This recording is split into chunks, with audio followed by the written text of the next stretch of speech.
Hi there, Phil Simborg for the USBGF. Prime versus prime. Checker plays and cube plays are fascinating, and it is possible to get very, very good at this and to not make too many mistakes, or at least to minimize your errors, simply by studying and practicing various positions and understanding the basic concepts.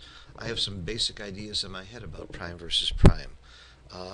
And on any priming play, it's a lot about timing, it's a lot about risk.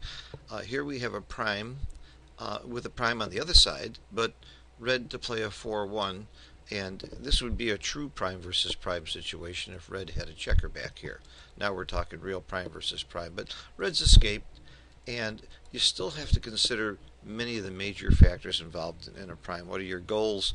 Here, your goal is really just to bring it home safely. Red's got a huge advantage in this position, a great roll with a 4-1. Obviously, you can make the prime and bring it home quietly and safely.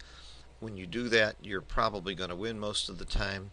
However, there is another play, obviously, that you could make here. You could hit twice.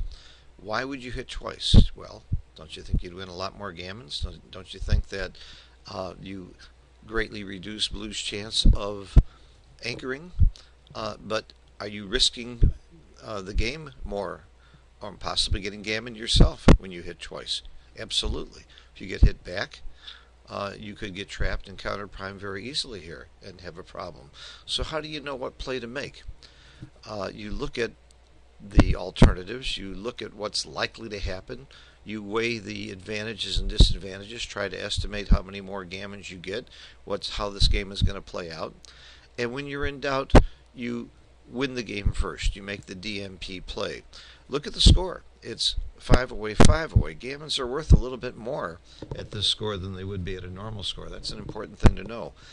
Because if you win a gammon, you get to Crawford. You get that artificial advantage of being at Crawford. That should be a flag that gammons are elevated. In this case, gammons are worth 0.655 instead of 0.5. How do I know that? I've memorized it. And if you don't know what that is, you can look it up. Analyze, cube information, gammon value, 0.655. And eventually, if you look it up enough times and you think about it enough times, you'll have it memorized. So what does that mean? A gammon is not worth as much as it is to win as winning and losing the game. It's worth more than it is in a money game or at a normal match score, 7 away, 7 away, and higher. It's a little bit stronger consideration, but not enough to make you hit twice. So when you hit the button, you'll see that making the prime, I'm hitting plus plus, which is the best evaluation that you can get, other than going to a rollout. And it's going to show you that making the prime is right by quite a bit. Lots of players would look at this play and make the prime and see that a double hit is a 13.5% error, pretty bad error, and leave it at that. But it's important to take a look at the numbers. You win about 10% more by just making the prime. And by the way, it isn't too bad to play 13-8 and just bring builders, because this prime's going to crash pretty soon anyway, and maybe if you put another checker here, you might be able to blitz and still keep your game going forward that way. But you also win about 14% more gammons when you double hit. However, look at the other side of the coin. You're going to lose about 6.5% gammons as opposed to losing almost none, 1.2%. So you have to look at the combination of all these numbers, and that's why if you have extreme gammon, I recommend that you have these numbers up where you can see them very readily instead of the bars. Let me show you something. If you right-click on these numbers and you say display winning percent as, you can see that this is the way the game comes. This is the way extreme gammon comes, but right-click on that and change it to values. Display winning percentage as values, and you can compare the numbers instead of having to hover your mouse over the points, and then you can't really readily see one to the next.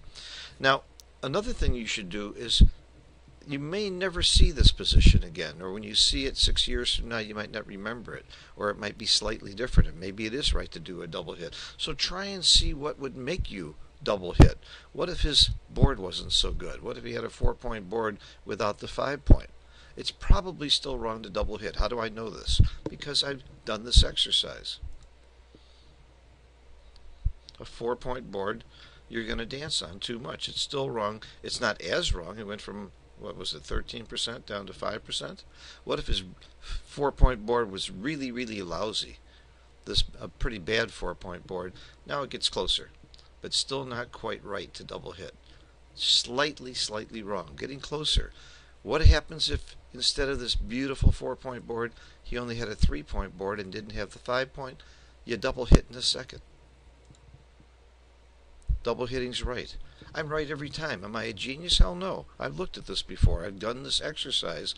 And again, this exact position with this exact roll might not come up, but I'm learning what the variables are that would switch it from one idea to the next. Let's give him a bad enough board to where we're getting closer to the double hit, but let's see if we can make it more attractive to double hit by giving yourself another builder. Now you've got much more of a reason to blitz, much more of a reason, more ways to cover, more to play a blitzing game.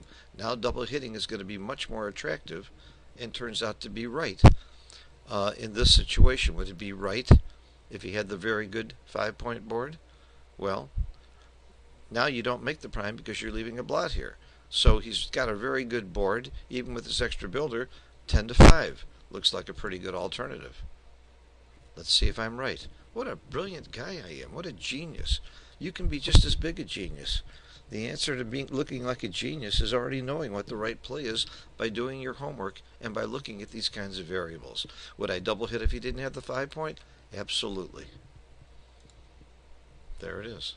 Monster double hit. So changing it around is how you get a good feel for it. There's another thing we can do. Let's go back to the original position and ask ourselves, what about if the gammon value was higher? What if it was 1.0? 4 away with the cube on 2, winning a gammon wins the match. Now those gammons are much more important. But remember, we lost gammons more too when you double hit. If you get hit back, or you hit your back later, or maybe you have to cover and leave a blot and get hit, it's still not going to be enough to make you go with the double hit when he's got that strong a board. Again, I'm right every time so far. Now, I'm not going to be right every time in my life, but I'm right every time it's something that I've really studied and I've really looked at. What would make me double hit? What score would make me double hit? How about 2-way, 4-way? How about if my opponent is 2 away and I'm 4 away? Now my winning gammons is worth 1.0, but if I lose gammons, it's worth nothing. Gammons cost me nothing. Now I've got a monstrous reason to double hit. At 2-way, 4-way, I'm really supposed to be going for gammons. Now it's going to be right to double hit. And there it is, right to double hit. This idea of taking a single play and not just stopping with the first play that you see and changing it around, changing the score. You might even change the roll, changing where the checkers are. This is how you put chunks of information. It's called chunking. Pardon me. And chunking information is the best way to remember it and the best way to learn it and the best way to learn what variables are going to change the plays. So again, let's go back to where it was wrong to double hit.